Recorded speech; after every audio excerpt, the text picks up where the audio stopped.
थंडीला पळवणाऱ्या आणि उन्हाळ्याची सवय करवणाऱ्या फाल्गुन पौर्णिमेला यावर्षी होलिका दहन आणि दुसऱ्या दिवशी धुलीवंदन आणि त्यानंतर 5 दिवसांनी रंगपंचमी येते.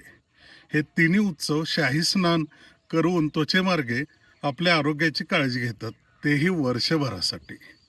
तर मित्रांनो, यावर्षी रोगाची धुळवड खेळायची का आरोग्याची रंगपंचमी खेळायची? चला तर 100 ग्रामला ह्यावर्षी आपण आरोग्याची रंगपंचमी साजरी करूयात. नाकातोंडातून घेतलेल्या हवा, पाणी, अन्नातून अपुरे होणारे पोषण पूर्ण करण्यासाठी शरीर उन्हाळ्यात त्वचेच्या मार्गाचा फायदा कित्येक पटीत घेते.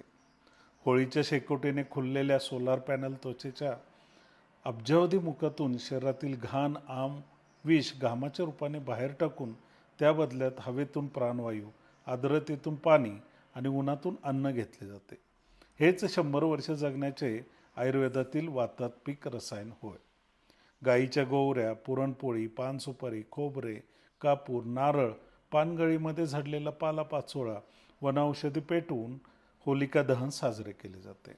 यामध्ये निर्माण होणाऱ्या धुमातून वातावरण शुद्धीसोबतच होलिका, ढुंडा, पूतना म्हणजे त्या काळात साथीचे रोग आणणाऱ्या व्हायरस, बॅक्टेरिया, फंगससारख्या ग्रहबाधेचा नाश होतो.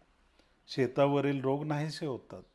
होळीवर गव्हाच्या ओंब्या, हरभरा, ढाळे भाजून हुरडा बनवून खाल्ला जाऊन थंडीतील जड खाण्याचा उपवास सोडला जातो.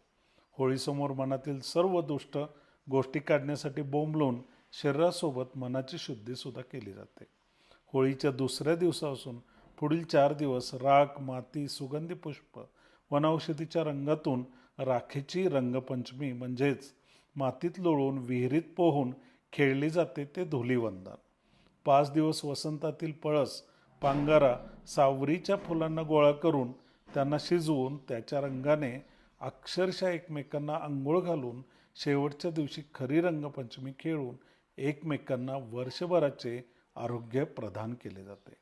प्रेमाची, नात्यांची अक्षरशः उधळण केली जाते. भयंकर केमिकल्स रंगाने आणि विकृत मनोवृत्तीच्या वरचढीच्या प्रदर्शनाने शरीर, मन आणि त्वचेला खराब करणाऱ्या विकृतीचा त्याग करून खऱ्या भारतीयत्व असणाऱ्या उत्सवांचा आदर्श पुढच्या पिढीपुढे ठेवायला नको.